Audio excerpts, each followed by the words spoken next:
हरे कृष्णा, राधे राधे। आप सभी को रक्षाबंधन की हार्दिक शुभकामनाएं। आज आप सुनेंगे रक्षाबंधन की कहानी। भाई बहन के इस पावन त्योहार को हर साल बड़े धूमधाम से मनाया जाता है। इस त्योहार का लोगों को बेसब्री से इंतजार रहता है। रक्षाबंधन को मनाने के पीछे कई सारी पौराणिक कहानियां प्रचलित हैं, लेकिन इस त्योहार से जुड़ी एक ऐतिहासिक कहानी भी है जिसे काफ़ी कम लोग जानते हैं। तो चलिए अब शुरू करते हैं रक्षाबंधन से जुड़ी यह रोचक कहानी। हिंदू धर्म में इस त्योहार को काफ़ी महत्व है। इस दिन बहनें अपने भाई की कलाई पर राखी बांधकर उसके सुरक्षा का वचन लेती हैं। भारत में हर एक त्योहार को मनाने की अलग अलग मान्यता और परंपरा है। रक्षाबंधन का त्यौहार हर साल श्रावण मास की पूर्णिमा को मनाया जाता है। हर साल यह त्यौहार काफ़ी धूमधाम से मनाया जाता है। इस साल देश भर में रक्षाबंधन का त्यौहार 19 अगस्त दिन सोमवार को मनाया जाएगा। भद्रा होने के कारण राखी बांधने का शुभ मुहूर्त 1:32 के बाद मनाया जाएगा। भाई बहन का यह त्यौहार यूं तो देश के कई हिस्सों में मनाया जाता है, लेकिन इस त्यौहार को मनाने की शुरुआत कैसे हुई, आइए जानते हैं। हिंदू धर्म के प्रमुख त्यौहार का इतिहास एक मुगल शासक से जुड़ा हुआ है। रक्षाबंधन की यह ऐतिहासिक कहानी रानी कर्णावती और मुगल सम्राट हुमायूं से जुड़ी हुई है। ऐसा माना जाता है कि रानी कर्मावती ने हुमायूं को राखी भेजी थी। इसके बाद से इस त्यौहार को मनाने की परंपरा शुरू हुई है। रानी ने मुगल सम्राट को राखी भेजकर मदद की गुहार लगाई थी, जिसके बाद हुमायूं ने कर्णावती की मदद करने का फैसला किया था। दरअसल राणा संग्राम सिंह उर्फ राणा सांगा की विधवा रानी कर्णावती ने मुगल सम्राट को उस वक्त राखी भेजी थी जब गुजरात के बादशाह बहादुर शाह ने चित्तौड़ पर हमला कर दिया था। उस दौरान रानी का बेटा चित्तौड़ की गद्दी संभाल रहा था, लेकिन उनके पास इतनी फौज नहीं थी कि वह अपनी रियासत की सुरक्षा कर सकें।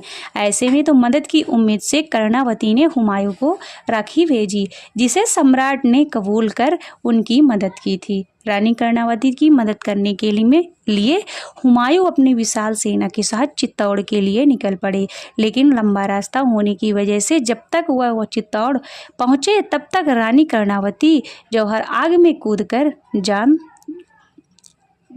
दे चुकी थी। रानी के जौहर के बाद बहादुर शाह ने चित्तौड़ पर कब्जा कर लिया। इसके बारे में सुन हुमायूं आग बबूला हो गए और उन्होंने बदला लेने के लिए चित्तौड़ पर हमला कर दिया। बहादुर शाह और हुमायूं के बीच हुए इस युद्ध को हुमायूं को जीत हासिल हुई और उन्होंने दोबारा रानी कर्णावती के बेटे विक्रमजीत को सिंह को चित्तौड़ का शासन सौंप दिया और इस तरह भाई बहन का यह रिश्ता हमेशा के लिए इतिहास के पन्नों में दर्ज हो गया। रक्षाबंधन की और भी पौराणिक कहानियां हैं, आइए सुनते हैं। रक्षाबंधन। पहली बार एक पत्नी ने पति को बांधी थी राखी। रक्षाबंधन की कहानी सतयुग की है और वह पति पत्नी देवराज इंद्र और इंद्राणी थे। कथा के अनुसार एक बार इस समय देवताओं और दानवों में युद्ध छिड़ गया।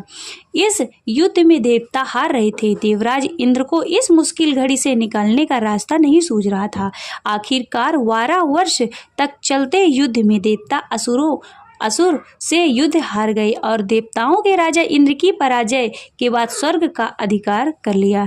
साथ ही इंद्र और अन्य देवताओं अमरावली पलायन कर गए। दैत्यराज वली ने तीनों लोकों में वश कर लिया और देवराज इंद्र के साथ आने पर रोक लगा दी। साथ ही देवताओं और मनुष्यों के यज्ञ कर्म करने पर रोक लगा दी। सभी लोगों को उनकी पूजा का आदेश किया। इस आदेश के कारण यज्ञ उत्सव वेद पठन पाठन सब बंद हो गए। धर्म के नाश से देवताओं का बल घटने लगा। यह देख इंद्रदेव गुरु बृहस्पति के पास पहुँचे और उनके चरणों में निवेदन किया कि हे गुरुवर, ऐसी स्थिति में मुझे प्राण त्यागने होंगे। ना ही भाग सकता और न ही युद्ध भूमि में असुरों का सामना कर सकता हूँ।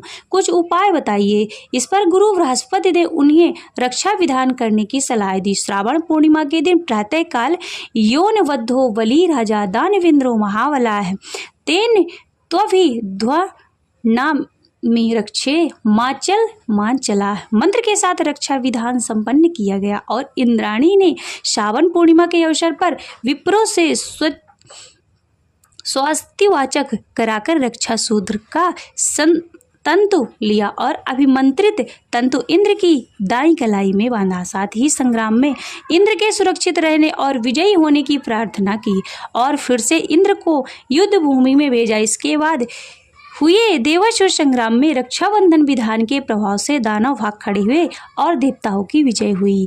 वे सकुशल लौट आए और यहीं से रक्षाबंधन की प्रथा शुरू हुई। ब्राह्मण आज भी राखी के दिन अपने यजमानों के यहाँ जाकर रक्षा सूत्र बांधते हैं। इस तरह सबसे पहले इंद्राणी ने अपने पति की कलाई पर राखी यानी रक्षा सूत्र बांधा था। द्वापर युग में बना भाई बहन का यह त्योहार रक्षाबंधन के इस रूप को आधिकारिक रूप देने का श्रेय भगवान श्री कृष्ण ने दिया था। इसके बाद से ही रक्षाबंधन भाई बहन के पवित्र रिश्ते का प्रतीक बन गया। कथा के अनुसार जब श्री कृष्ण ने अपने सुदर्शन चक्र से शिशुपाल का वध किया तो उनकी उंगली चोटिल हो गई और उससे रक्त बहने लगा। तब द्रौपदी ने अपनी साड़ी का पल्लू फाड़कर उनकी उंगली पर बांध दिया। बाद में द्रौपदी चीरहरण के समय श्री कृष्ण ने भाई होने का कर्तव्य निभाते हुए द्रौपदी के मान सम्मान की रक्षा की। इसके बाद से ही यह भाई बहन के पवित्र रिश्ते का प्रतीक बन गया। माता लक्ष्मी और राजा बलि की कहानी। रक्षाबंधन की एक अन्य कहानी के अनुसार वामन अवतार के समय भगवान विष्णु वामन भगवान बलि के दान वीरता से बहुत प्रसन्न हुए और पाताल लोक का राज दे दिया। उसके साथ उन्होंने बलि से वरदान मांगने के लिए कहा।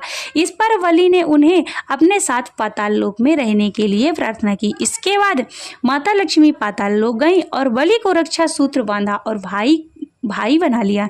इसके बदले विष्णु जी को वरदान से मुक्त कराया। बाद ही भगवान विष्णु फिर अपने वैकुंठ धाम में लौट आए।